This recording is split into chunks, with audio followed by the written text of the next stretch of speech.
Oui, absolument. Alors en fait, on en avait déjà parlé il y a quelques temps du contentieux qui était mis en place en ce qui concernait les demandes de regroupement familial pour les Algériens. Parce que pour que le regroupement familial puisse être mis en place, il y a une condition de ressources à avoir. Il faut avoir au minimum le SMIC pour que vous puissiez bénéficier du regroupement familial et faire venir votre conjoint ou vos enfants.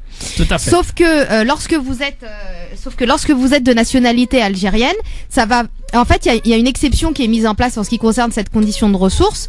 C'est les personnes bénéficiaires de l'AAH, l'allocation adulte handicapé. Tout à fait. Lorsque vous avez l'allocation adulte handicapé, forcément, vous ne pouvez pas bénéficier du SMIC. Donc, on va pas exiger de vous que vous ayez comme ressource le SMIC. Donc ça, c'est une exception qui est mise dans le CESEDA.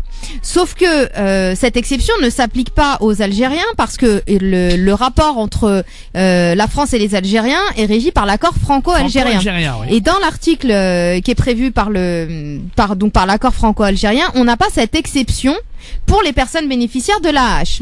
Ce qui fait que il y a beaucoup de contentieux qui font que les personnes algériennes qui demandent le regroupement familial, qui sont bénéficiaires de l'allocation adulte handicapé, elles se voient refuser le regroupement familial. Tout à fait. Et du coup, il y a beaucoup d'Algériens qui sont depuis 5, 6, 7 ans sans leur famille et qui n'arrivent pas à les faire venir parce qu'ils ont l'AAH. Oui. Et ça, on a une jurisprudence qui était constante par rapport à ça. Vous êtes algérien, c'est l'accord franco-algérien qui s'applique. Il n'y a pas d'exception pour l'AAH, donc vous remplissez pas la condition de ressources. On vous refuse le regroupement familial. Et ça dure des années.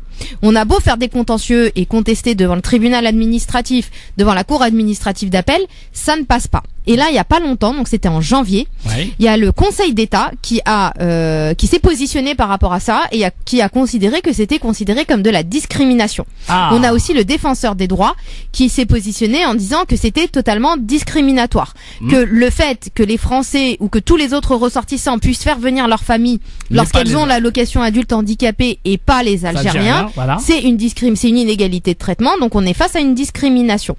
Donc les textes n'ont pas changé. C'est-à-dire que le CESEDA, lui, continue à poser son exception. L'accord franco-algérien, lui, continue à ne pas poser l'exception. Mais par contre, on a le Conseil d'État qui dit que c'est totalement discriminatoire et que les Algériens bénéficiaires de l'AAH, normalement, doivent pouvoir bénéficier du regroupement familial sans qu'on leur oppose la condition de ressources.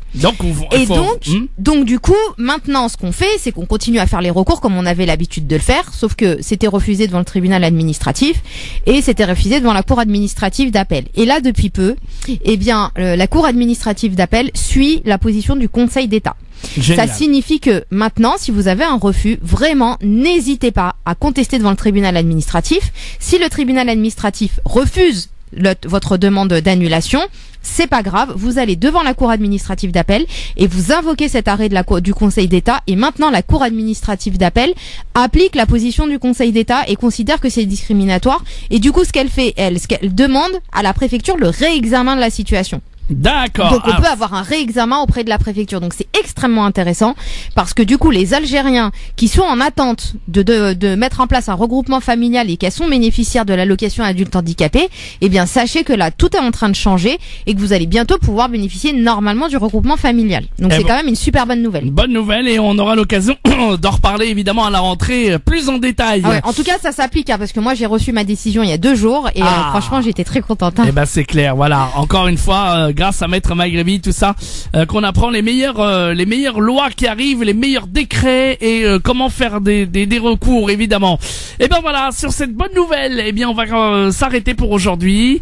Vous allez beaucoup nous manquer pendant les vacances, en tout cas Maître Maghrebi. Moi aussi, franchement, vous allez tous me manquer, les auditeurs vont me manquer, vous allez tous me manquer, mais c'est les vacances, mais on revient à la rentrée. De toute façon, on se sépare pour mieux se retrouver. Exactement, on se retrouvera exactement le 8 septembre. Exactement. Pour une nouvelle émission Parler juridique. Je vous rappelle évidemment que jusqu'au 19 exactement, si vous avez besoin de rencontrer Maître Maghrebi, prendre un rendez-vous avec elle, vous pouvez l'appeler à son numéro de téléphone, le 06 12 14 34 96, 06 12 14 34 96, ou lui envoyer un petit texto en demandant un rendez-vous. Maître Maghrebi, bonnes vacances.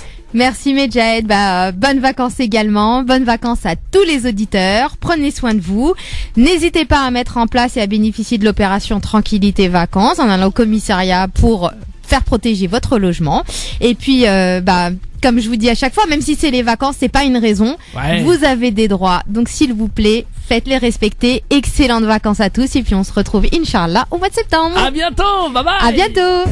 France Maghreb 2, France Maghreb.